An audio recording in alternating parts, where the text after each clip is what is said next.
Ya. Tapi diterima tuh di pondok. Alhamdulillah. Kok bisa pondok nerima ente? Saya juga kurang paham kan. Apa melihat dari mana ya? Kok bisa? Ya. Mungkin lihat dari ketidakmampuan kali ya. Karena kan di sini pondoknya Darul Aitam wa Du'afa ya. Nah, mungkin dari situ kata-kata wa Soalnya kan bapaknya ada. Nah iya, Ya bapaknya kok ada. diterima? Kan saya bawa surat ketidakmampuan. Oh, Nah, itu dari asli kelurahan. atau buatan sendiri? Asli itu dari Asli. kelurahan. Oke. Kan diminta dulu ke sini. Jadi teman-teman Di- sedikit tambahan informasi, di tempat ini menerima untuk anak yatim yakni yang di 13 tahun ke bawah Iya. dan juga untuk 19 orang tahun. yang tidak mampu. Iya. Untuk orang yang tidak mampu di 13 tahun ke bawah juga. Cuma diprioritaskan yang yatimnya.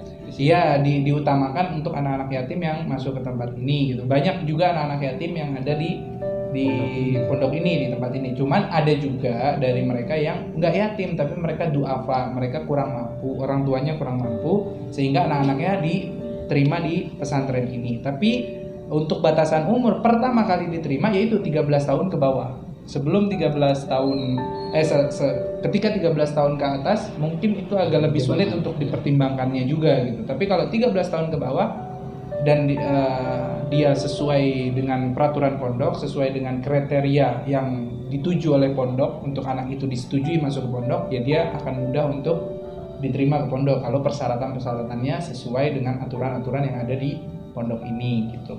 Jadi mereka berdua mondok di tempat ini dari mulai umur 13 tahun sampai saat ini. Jadi kalau wah itu katanya buat anak-anak yatim duafa, buat anak-anak di bawah 13 tahun. Nah, ini mereka udah 9 tahun, 10 tahunan, bahkan ada yang lebih lama nggak? Ada Bang. Siapa tuh?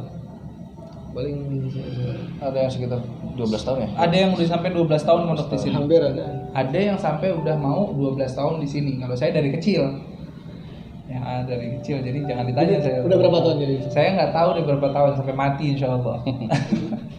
Ya, jadi mereka ini dari kecil di tempat ini. Jadi tempat ini guru mereka pun Habib Ali Zainabidin bin Abdul Arkab ya udah kayak orang benar-benar orang tua kandungnya yang mereka anggap orang tuanya karena ya dari kecil mereka yang ngebimbing, yang ngedidik ya gurunya itu sendiri gitu. Dan di tempat kita ini pun satu sama lain tuh nggak ada kok senior junior, nggak ada. Di tempat kita ya semua berbaur seperti layaknya saudara. Yang lebih kecil kita anggap adik, yang lebih dewasa kita anggap kakak, pembimbing ya kayak gitu aja gitu. Nggak ada di sini yang gede menindas yang kecil, nyuruh yang kecil segala macam.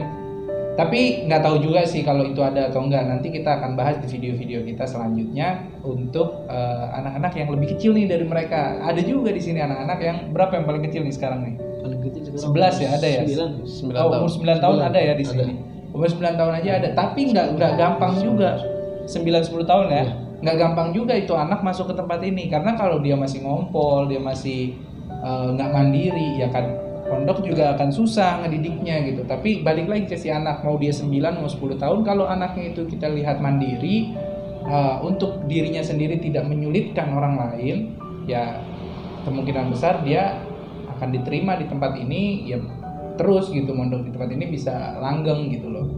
Nah ini sedikit cerita-cerita yang entah ya berguna atau enggak gitu ya dari mereka berdua tentang kisah awal mereka masuk sini. Saya bilang entah berguna atau enggak ya jelas ini berguna teman-teman, karena tujuan saya buat video ini kita mengulik cerita antara satunya mereka berdua gitu maksud saya. Tujuannya agar kalian-kalian yang di luar sana, mungkin anak-anak kalian atau diri kalian sendiri yang nonton video ini ada harapan pengen mondok tapi kayak dengar kabar dari luar, oh kalau mondok tuh begini, kalau mondok tuh menyeramkan dan lain sebagainya, kalian jadi termotivasi. Ini loh hasil salah satu banyak di luar sana mereka yang hasil mondoknya sudah terwujud. Berapa banyak kiai-kiai kita mereka bikin pesantren segala macam. Ya mereka itu juga anak-anak santri dan sekarang mereka punya santri-santri lagi. Artinya jangan ragu, jangan takut ketika kita mau mengambil keputusan untuk menimba ilmu di pesantren.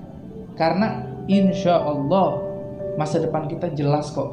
Masa depan kita terang. Karena masa depan jelas dan terang itu bukan dari latar belakang kamu, tapi dari diri kamunya. Kamu gimana? Maunya apa?